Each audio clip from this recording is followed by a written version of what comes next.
నమస్కారం. ఎంఆర్ న్యూస్కి స్వాగతం. నేను మీ రవి. నెల్లూరు జిల్లా కావల్లో స్థానిక శాసనసభ్యులు దగ్గుమాటి వెంకటకృష్ణారెడ్డి సూచనల మేరకు కావలి మున్సిపాలిటీ పరిధిలోనే రోడ్లన్నీ కావలి మున్సిపల్ కమిషనర్ శ్రావణ్ కుమార్ ఆధ్వర్యంలో గుంతలు పూడ్చే కార్యక్రమాన్ని చేపట్టారు. ఈ సందర్భంగా కావలి పట్టణంలో పలు ప్యాచ్ వర్కులు చేసి ప్రజలకు ఎలాంటి ఇబ్బందులు లేకుండా అన్ని సిమెంట్ రోడ్లకు సంబంధించిన గుంతలు పూడ్చే కార్యక్రమాన్ని కమిషనర్ చేపట్టారు. దీంతో స్థానిక పుర ప్రజలు కమిషనర్కు, స్థానిక శాసనసభ్యులకు కృతజ్ఞతలు తెలియజేశారు.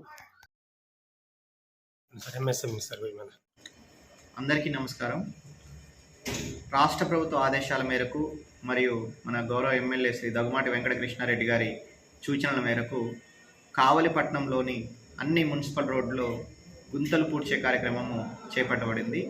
దీనిలో భాగంగా పట్టణంలోని అన్ని సీసీ రోడ్స్ కానీ, బీటీ రోడ్స్ కానీ ఎక్కడెక్కడైతే గుంతలు ఏర్పడి ఉన్నాయో వాటన్నిటిని కూడా పరిశీలించి వాటిల్లో సిమెంట్, ఆర్సీసీ సిమెంట్ ద్వారా, అలానే బీటీ రోడ్లో తార్ రోడ్ ద్వారా కానీ ఆ గుంతలన్నీ పూడ్చి ప్రయాణికులకు ఎలాంటి అసౌకర్యం లేకుండా చేయడానికి చర్యలు తీసుకుంటున్నాము.